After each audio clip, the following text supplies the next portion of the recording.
It's the weekly show with David J. Maloney. This week, David welcomes meteorologist Alan Sealls, Greg Everhart from Chillin on the Gulf Coast, a song from Woody Bradshaw, and as always, the Mo Giles Band. Now, here's your host, David J. Maloney.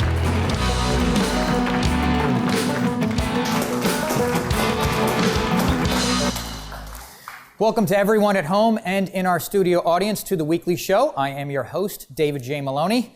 To my right, as always, the Mo Giles Band.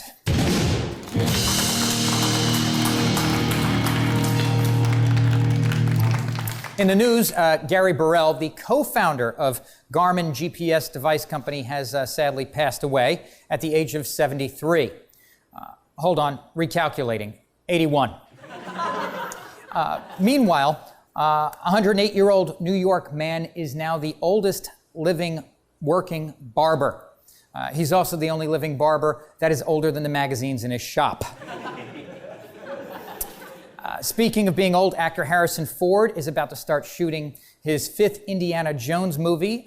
In the original film, if you recall, he fought the Nazis trying to get at the lost Ark of the Covenant. In this last installment, he basically sits in a porch yelling at kids to get off his lawn. Mike Tyson is now 53, says his biggest regret is not smoking weed with Tupac Shakur. You know you've got issues when your biggest regrets aren't your felony convictions, but misdemeanors you failed to commit. Then in Cape Girardeau, Missouri, a man was arrested for indecent exposure.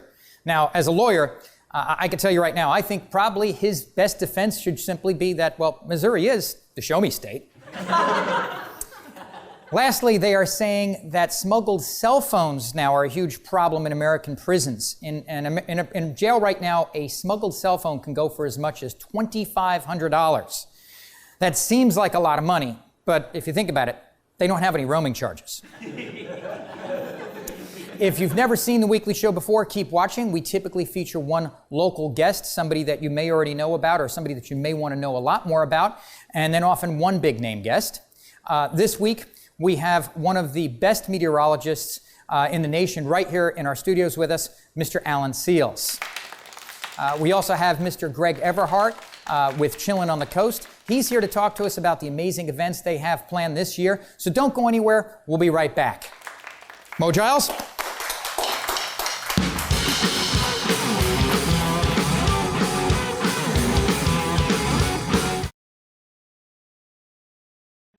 Our first guest tonight is putting on one of the best festivals on the coast and is breathing new life into our coastal music scene. Please give it up for Gregg Everhart and Chillin on the Coast.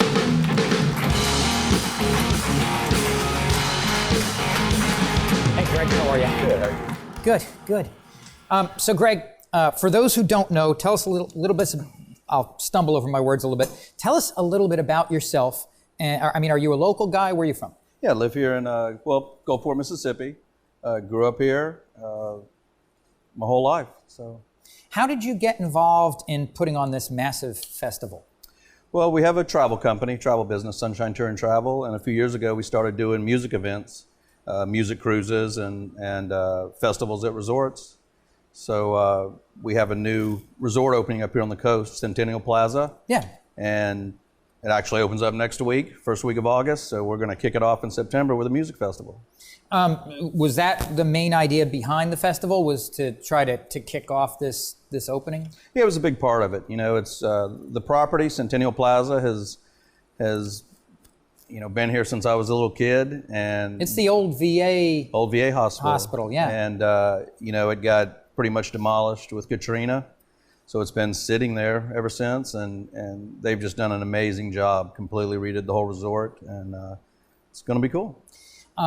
What's funny, a lot of people don't know this. I'm actually from Woodstock, New York, the Woodstock. Wow. And so, and I went to high school with the Lang daughters, and their father is the one who put on the original one.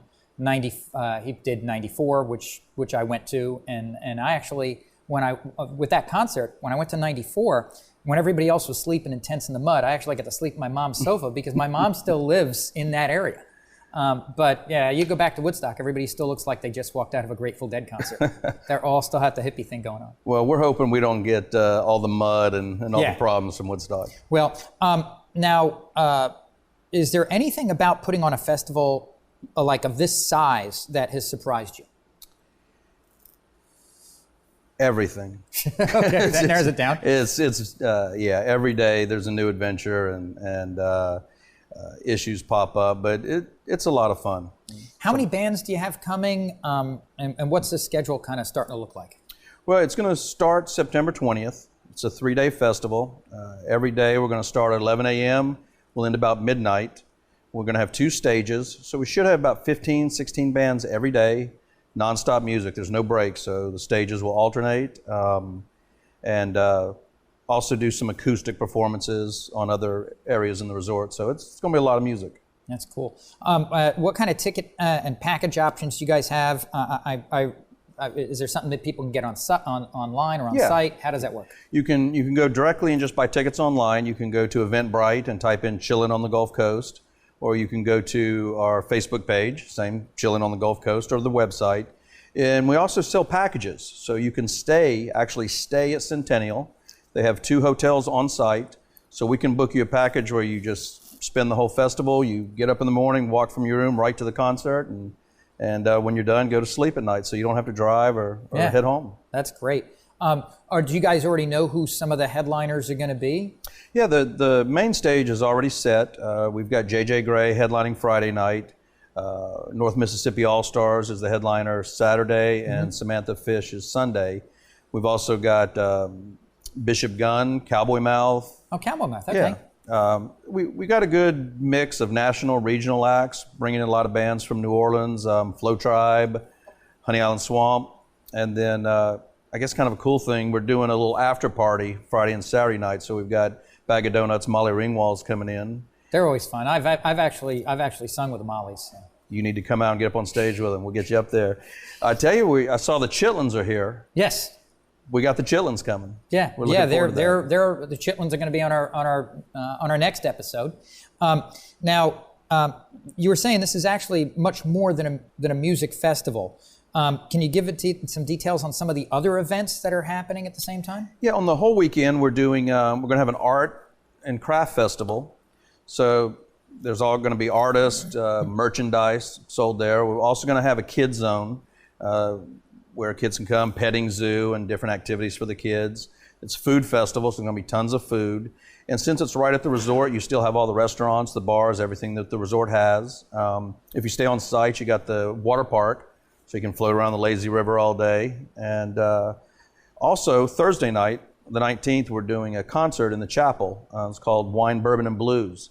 So we've got 2 blues artists from New Orleans coming over to kind of kick the event off. Wow, it sounds really, really exciting. Again, now where can people go to get tickets, just so everybody knows how they can get tickets to your event? If you want to get a package, you can call our 800 number, which is 1-800-813-6884. And we'll put that up on the screen. Perfect. And then they can go online. Eventbrite is our ticket agency, and just type in Chillin on the Gulf Coast, or website, Facebook, Chillin on the Gulf Coast will get you to us. Greg, thank you so much for coming. Thank you, I appreciate it. Thank you. And we'll be right back.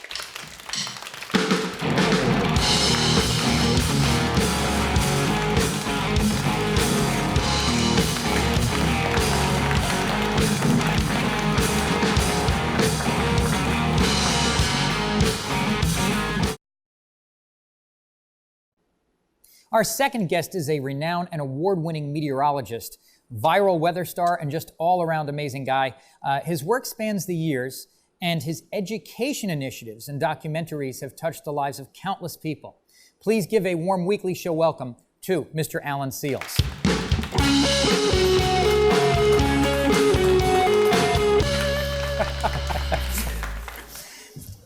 Alan. Everybody knows you from your time with WKRG over in Mobile, But you're not originally from the Gulf Coast, correct? You're from New York originally, yeah? I'm from New York, and what confuses people, I tell them I'm from Mount Vernon, and they assume it's Mount Vernon, Alabama. Yes. But it's Mount Vernon, New York, which is right on the border of the Bronx. Now, we were talking a little bit, backstage earlier about the whole accent thing. Right. And I'm originally from New York, and I've been down here, since '89. So I've lost a good bit of mine. Yeah. Occasionally I find myself saying y'all and stuff like that. Yeah. And you see people who are in sportscasting, newscasting, weathermen, there's a different inflection. Correct. That you're taught. Is that in part why you no longer have the accent? But were you taught to sound more germane? I taught myself. And I taught myself, I went to Cornell undergrad, which is kind of like a suburb of New York City. Yeah. So you hear the New York accent everywhere you go, you're talking it. And from Cornell to Florida State, and that's when I really heard, because as a broadcaster, you have to listen to yourself talking. And that's when I really heard that I didn't use the letter ah too much, that I really had to slow down when I talked. So it took me a good 5-6 years to soften the New York accent. And to this day, I have to listen to myself talk, or else I drop the letter R. Do you find yourself, I know when I go back home, Yeah. I'll find myself picking it back up again. Just like that. Right around family, and they'll be talking, and then before you know it, you'll be sounding like you always did. Literally 5-10 minutes, as soon as you land at the airport and you start hearing it around you, it just naturally comes back, even if you try to fight it. Yeah, it's like all of a sudden you're going, you've got a problem with that. Right. So what brought you down to the coast? Was it the job? It was the job. My career, which I've had a great career as a broadcast meteorologist. First job, Albany, Georgia. Second job, Milwaukee, Wisconsin, where I met my wife, and she fell in love with me, so I married her. From there, we moved to Chicago. We were in Chicago for 9 years. And then I hit the point in Chicago where I realized that even though it's a great place to live, it's expensive, quality of life is not the best, but the job situation was tenuous because everyone's trying to get there.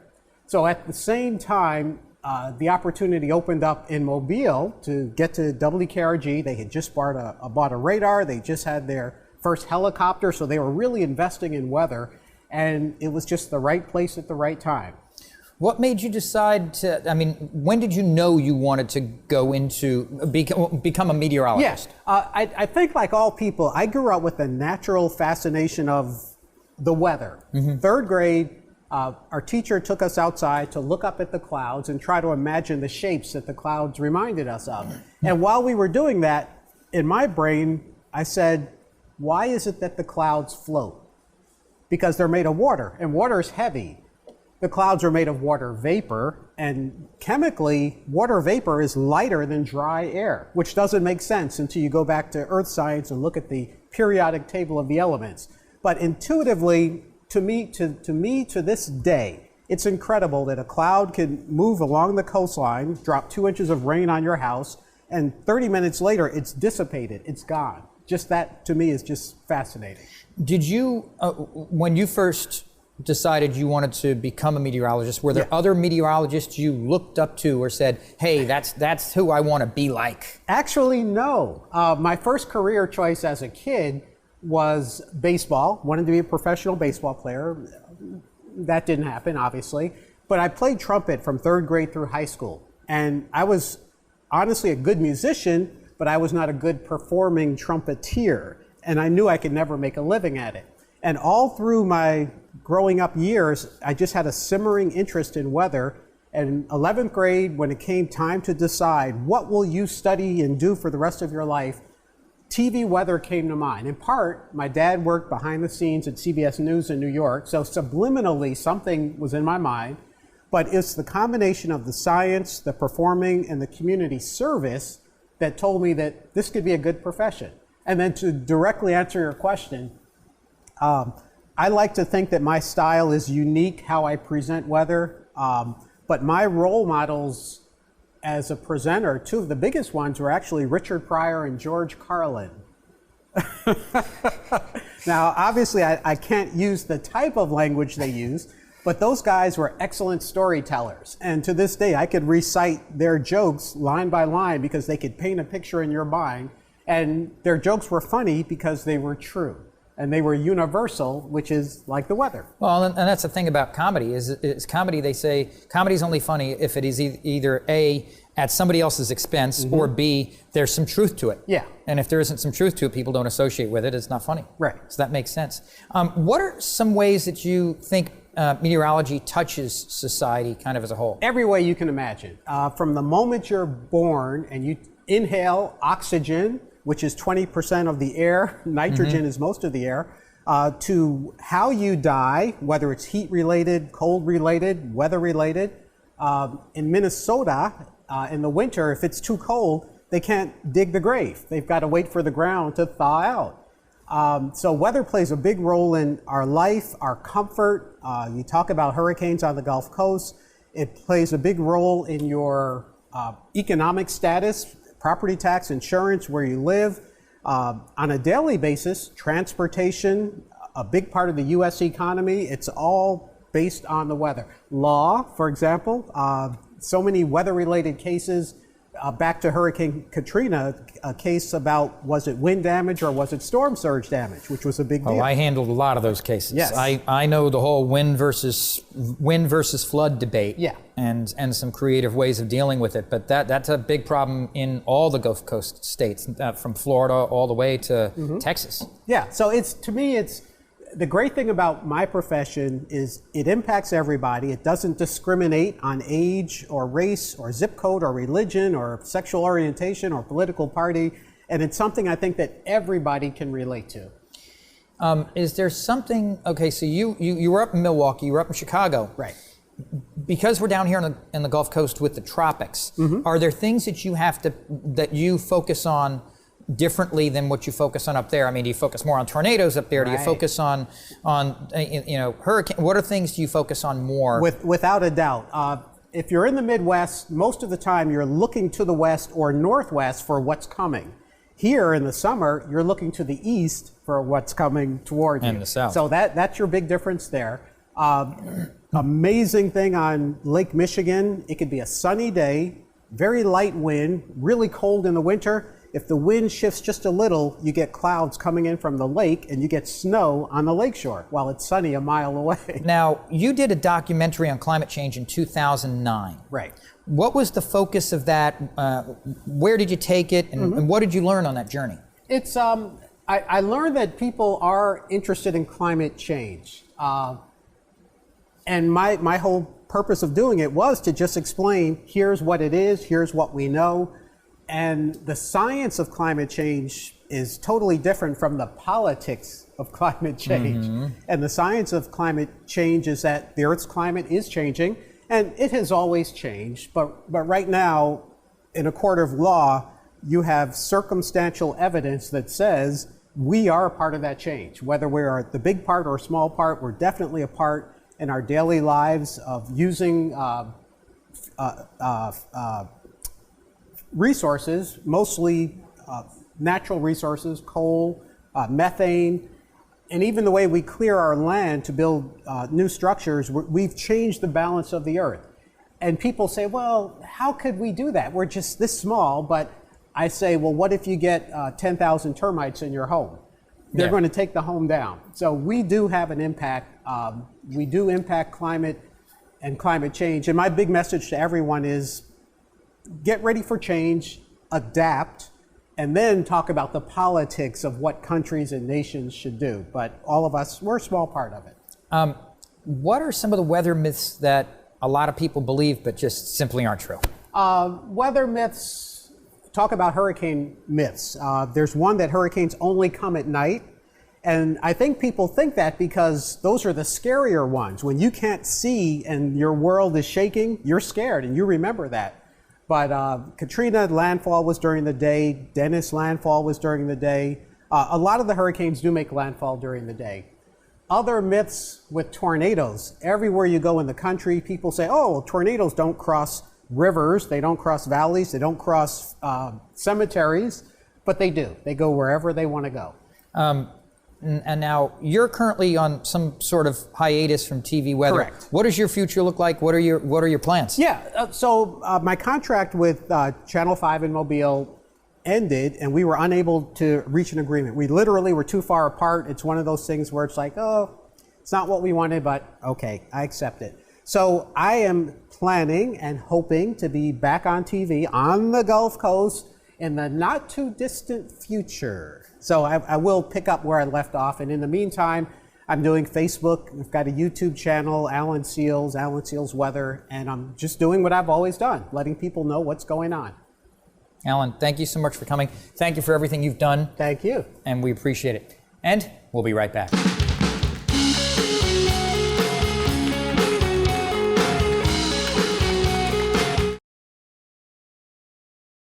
Woody Bradshaw is our musical guest for the month. He originally performed his single, The Blues Are Back in Town, in our studio. But from a technical standpoint, it didn't come out as well as we all liked.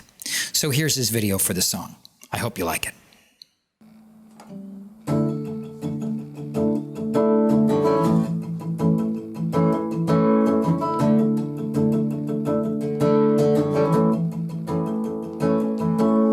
You can feel the tension, like the calm before a storm. A crowd begins to swarm, like it's a holiday. 6 men step into freedom, made of steel and angel wings. It's time to kick the tires and light the fires and hear the jet propulsion to sing. It's a high-fly drive-by, dazzling aerobatic show. It marks speeds, electrifying children young and old. See every twist, turn, spin, and roll from the Navy's most elite. Cutting through the sky like a bolt of lightning with a roaring thunder sound. You can hear it go up and down the beach. The blues are back in town.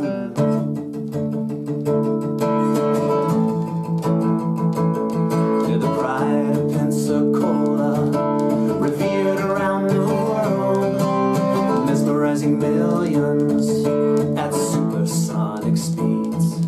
These brave real-life heroes make us wonder, make us dream. If we can kick the tires and light the fires and fly a big blue F-18. It's a high-fly drive-by, dazzling aerobatic show. It marks speeds, electrifying children young and old. See every twist, turn, spin, and roll from the Navy's most elite. Cutting through the sky like a bolt of lightning with a roaring thunder sound. You can hear it echo up and down the streets. The blues are back in town.